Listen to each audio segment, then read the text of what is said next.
Back in the 90s, this was just a toy, a kind of fake video camera kid used to play filmmaker, but it didn't really record anything inside. Now, almost 30 years later, I turned it into a real digital camera that works with my phone. I added a rechargeable battery, a USB port, and a capture card inside, so I can plug it straight into my phone. A 90s toy turning into a working retro camera? Stick around and I'll show you how I did it. The Tyco Video Cam came out in 1996, and yeah, it was a toy, but it could actually record video. Well, kinda. It was in black and white with pretty bad quality. It had a real sensor and used a 7-meter RCI cable to connect to a VCR. So yeah, you could record on VHS like a little Spielberg in elementary school. It even came with a small tripod and the cable wrapped around it, like a toy fishing pole for baby filmmakers. It was made for indoors. I mean, who will carry a TV and VCR to the park in the 90s? But even indoors, the low-light performance was awful. Everything looked super dark and fuzzy. Outside, way better. Not 4K of course, but it's usable. The sensor is kinda weird though. If sunlight hits it directly, you get these strange black stripes on the screen. And the strangest part, it picks up infrared light, or at least that's what I think. In this clip, I had just shaved, but the camera says I still have a ghost beard. A couple months ago, I found one on eBay for $40 and I just couldn't say no. I didn't even know if it still worked, but the look, the color, the nostalgia, I had to grab it. And when I saw that it still gave a video signal, that's when the idea hit me. This camera already had a 3.5mm video output like this. It looks familiar for you? Yes, it's the same as the one we use with a mini DVR. If you don't know what that is, I made a video about it. Here's the link. But basically, with a simple adapter cable, you can connect this to a mini DVR, record to a micro SD card, and boom, you have a working retro camera. All you need is 6 AA batteries and the mini DVR. But I wanted more. So I installed a rechargeable battery inside and a USB-C capture card like this one from AliExpress. It costs under $10. Why inside? Because there's enough room in the case, and I like my mods clean and compact. Best part?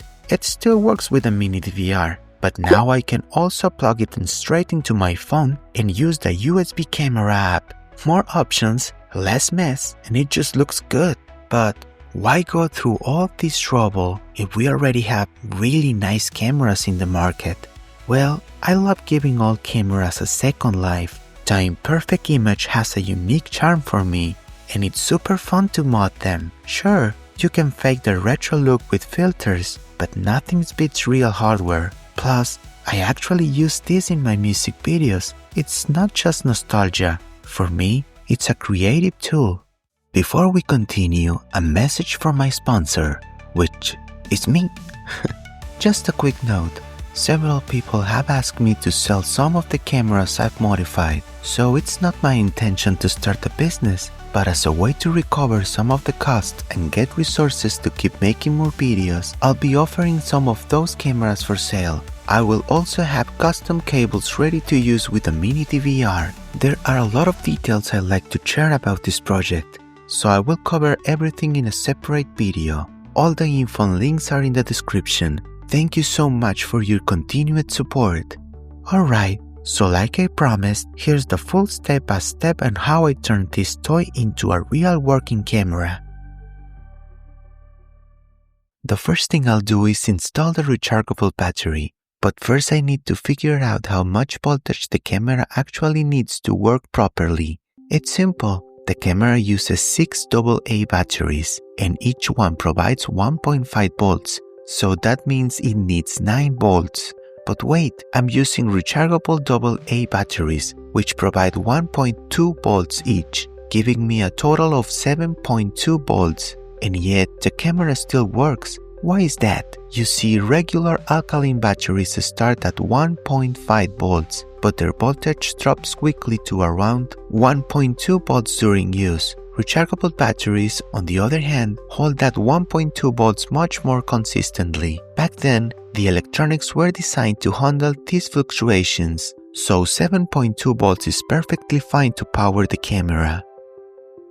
So I have this 3.7 volts rechargeable battery, which is not enough since, as we said, the camera needs 7.2 volts. That's why I'll be using this voltage booster module, which allows me to set up the battery voltage and charge it at the same time. The module has this small potentiometer that you can adjust with a small screwdriver, turning it like a nut to increase the voltage. First, we need to solder the battery terminals to the module's input points and connect the multimeter to the output.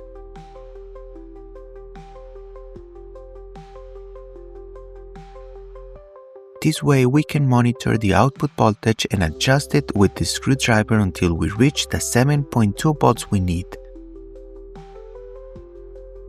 Now it's time to install the battery and the booster module inside the camera. To do that, I'll completely disassemble it. There are only a few screws. Here we can clearly see the battery terminals. The red cable is positive and the black is negative. Now that the battery and the module are ready, it is as simple as soldering the module's output to the camera's terminals. Here you can see the red LED turning on when I power up the camera. Now let's do a quick test. I'll connect my test monitor. If you want to see how I built it for $9, I'll leave a link. We connect the cable from the camera to the monitor, turn the camera on and... Perfect! We have got video. The camera is now running on the rechargeable battery. I'm planning to place the battery here using double-sided tape.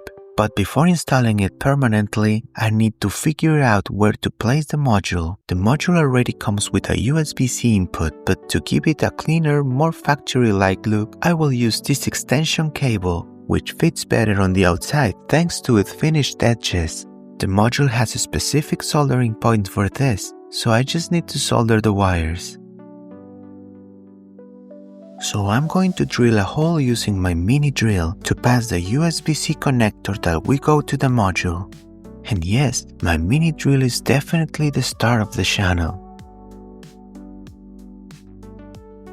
As you can see, the connector fits perfectly and gives it a much cleaner look. Now we have the connector ready to charge the battery whenever needed. Now I just need to solder the connector wires to the module's input, right here.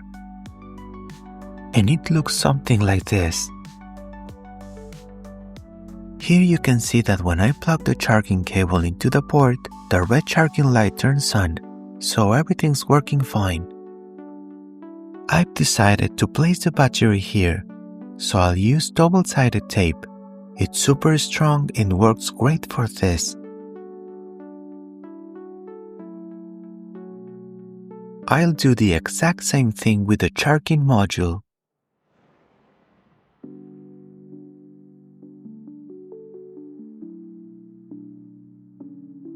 Now I just need to resolder the wires from the module's output to the camera's positive and negative terminals. I had temporarily removed them to better position and secure the battery. Now let's do a test. As you can see, there are no AA batteries installed, and the camera powers on just fine with the internal battery. Awesome! Now the next mod is much simpler. I want to install a cold shoe mount. This way, I can use accessories like this small monitor bracket. I will just drill a small hole in this part and use a screw to secure the cold shoe from underneath.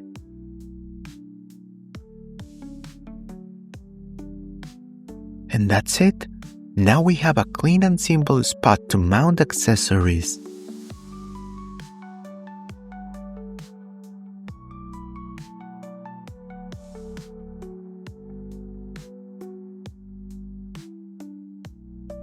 Let's move on to the final mod. Right now, I can already use the camera with the mini DVR without any problem, but I wanted to add another option, connecting the camera directly to a phone and capturing the video there. For that, as I mentioned at the beginning of the video, I'll use this super cheap capture card from AliExpress and install it inside the camera, just like the battery. This way, I'll have a more compact setup with fewer cables. It may seem complicated, but it's actually much easier than it looks. I'll start by removing the cover. A flathead screwdriver and a bit of force are enough. Now I need to figure out which of these 8 pins carry the video, right audio, left audio, and ground signals. To do that, I'll draw a small diagram showing the 8 pins, and using my multimeter in continuity mode, I'll identify each one step by step. Let's start with ground. I touch the outer part of the connector with one probe. In this case, I'm using the video connector, but it could be any since they share ground. And then I test the 8 pins to see where I get continuity. I found that pins 2, 5, and 8 are ground, so I can use any of those. Now for video. I touch the inside of the video connector and repeat the process. I found that pins 1 and 3 carry the video signal, so I can use either one. For audio, I do the same. Pin 7 is audio right and pin 6 is audio left. However, since the camera only outputs mono audio, I'll combine both into a single wire. Now that I have the diagram, I could remove the connector and solder directly to the pins, but I think it's easier to just cut off the connector and solder to the wires, so that's what I did. And those are the cables for video, audio, and ground.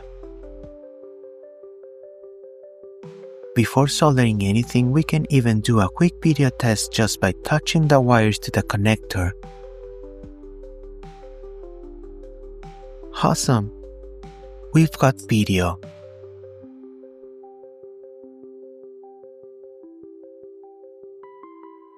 Now I'm going to connect the video cable to the camera's output end using the same multimeter technique. Check which points on the camera circuit boards are video, audio, and ground. Following the 3.5mm connectors on the camera, I suspect these 3 points might be the ones, but let's confirm that with the multimeter.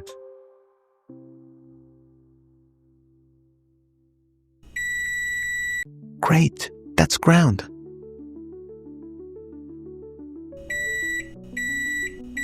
We found audio.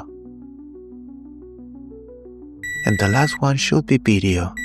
Yep, it's video. Now I'll solder one wire to each point. Yellow for video, green for audio, and blue for ground. I'm not following any specific color code. These are just the wires I had available. Next step. That's right, you guessed it. I just need to solder these wires to the capture card following the diagram we already made. Let's do a quick test. And perfect! We've got video. Here I am testing the microphone. And as you can see, it's working. Great!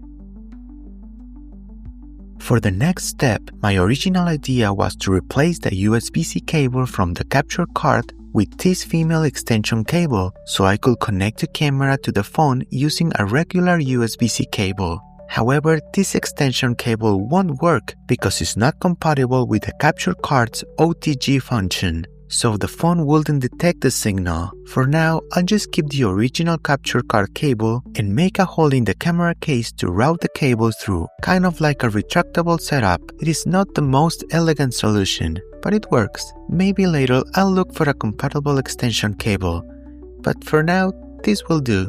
So I left the video card inside secured with double-sided tape. I reassembled the camera, and to make it look a bit cleaner, I added some Velcro around the hole where the cables come out and also on the cable connector itself. It looks much nicer and the cable stays in place when not in use.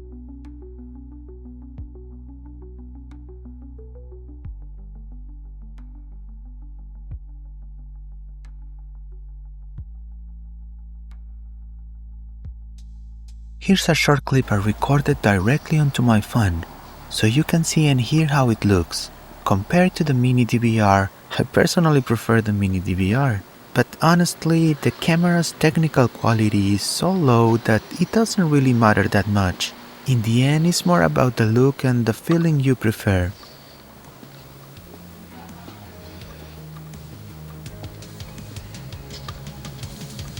And this is how a 1996 toy camera was adapted for modern use, with rechargeable battery, cold shoe mount for accessories like this monitor, compatible with both external capture devices like the mini DVR and smartphones through its USB-C port. What do you think? Of course, the image quality can't compare to modern cameras, but for me, it's a great creative tool and a personal joy to bring these old cameras back to life. I hope you enjoyed this video. If you did, please help me keep growing this small channel by leaving a like and a comment. Anything helps the YouTube algorithm, even just an emoji. Thank you so much, and I'll see you in the next video.